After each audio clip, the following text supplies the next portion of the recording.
MP से सीलचंद जी जैन नमोस्तु निवेदित करते हुए प्रश्न पूछ रहे हैं। भगवान के अभिषेक की प्रतिमा जी विराजमान करने वाले की मंदिरों में लिस्ट लगी रहती है। आज किसको विराजमान करना है? आज जिनका नंबर है वह नहीं हुए तो दूसरे दिन आपस में बहस होती है। कृपया समाधान करें कि ऐसा होना चाहिए या नहीं। दोपहर में भी एक व्यक्ति मुझसे आज यही बात पूछ रहे थे कि जिनका नंबर रहता है वो अपने आप को अधिष्ठाता मान लेते हैं। मेरा कहना है कि जो पहली परंपराएं थी वो बड़ी अच्छी थी। जब जिसको जमता था वो आता था, अपना पानी खींचा, प्राशुक किया, अभिषेक किया, विकल्प खत्म।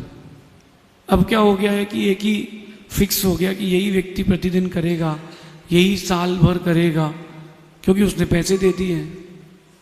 तो ऐसा कर देने से धर्मात्माओं के जीवन में या जो वास्तविकता में मंदिर में धर्म करने आते हैं उनके मन में क्षोभ उत्पन्न हो जाता है। तो इस प्रक्रिया से अब कमेटी का निर्णय है, वो कमेटी जाने, उसका काम जाने, लेकिन ऐसी प्रक्रिया करने से कोई लाभ नहीं मिलेगा।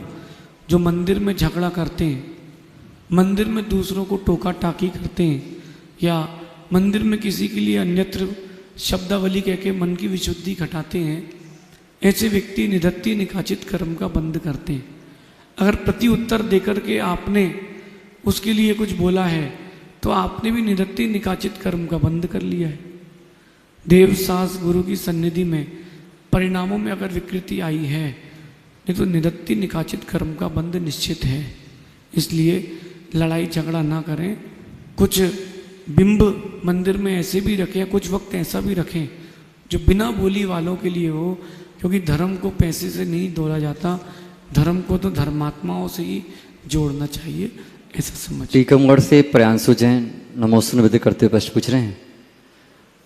अभी हिंदू धर्म वालों का पितृपक्ष लगा हुआ है जो 15-16 दिन तक चलता है।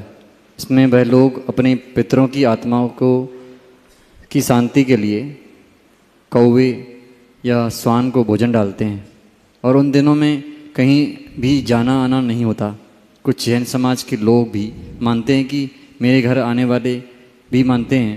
इस चीज़ को मैंने मना किया और आने जाने को मना किया तो वो लोग कहते हैं कि ऐसा करना ही उचित है। क्या उचित है या नहीं, समाधान करें। देखिए, कुछ चीज़ें रूढ़ी में आ चुकी हैं और उसको हटाना बड़ा मुश्किल है। करे दिन कहते हैं, करे दिन, कुछ लोग कहते हैं कड़वे दिन चल रहे हैं। कौन सा दिन कड़वा है? आज अगर कोई पैदा हो जाएगा तो कड़वा पैदा होगा। इन दिनों में जो ये पितृपक्ष लगते हैं, इसकी तिथि निकाल करके देखी जाए तो विश्व में इस समय कोई पैदा ही नहीं हुआ होगा। ये जो पैदा हुआ होगा वो पापी होगा, उसके लिए कोई पूछेगा नहीं।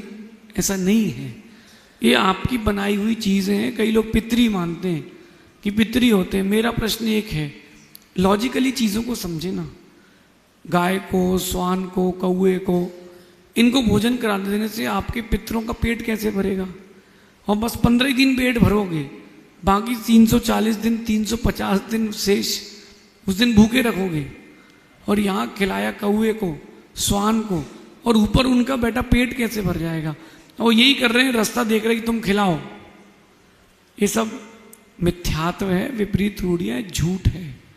इन सब चीज़ों से कुछ नहीं होता। ये पितरी पर्वत, ये जो पितरी चल रहा है, इसी में तो मैं प्राकृत शिविर लगा रहा हूँ। इन सब चीज़ों से कुछ नहीं होता। आप जितना इन चीज़ों की मान्यताएं में जाएंगे विपरीत, उतना दुख पाएंगे। अपन विवेक से, अपने विचार से काम करें, चीज़ों को समझना भी सीखें। सावन के महीने में किसी की शादी नहीं होती। क्यों नहीं होती?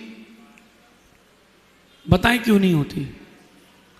वास्तविकता में भगवान नेमिनाथ की दीक्षा कल्याण कब है? सावन के महीने में। दीक्षा कब ली उन्होंने? रथ मोड़ करके। इसका तात्पर्य उनकी सावन के महीने में शादी हो रही थी। लोगों ने रूढ़ी बना ली कि सावन के महीने में अपने बेटे की शादी करो तो वैराग हो जाएगा, तो लोगों ने सावन के महीने में शादी बंद कर दी। ज्योतिष कहता है भाव मंगल, जब मंगल हो परिणाम तब उसको कर दो। इन सब रूढ़ियों में, इन सब चक्करों में ना पड़े। ये पितरी वगैरह तो आगम में कहीं नहीं लिखे, ना ही इनसे कुछ होता है। जो डरते हैं वो डर के जीते हैं, इसलिए आगे नहीं बढ़ पाते, ऐसा समझिए। पुणे से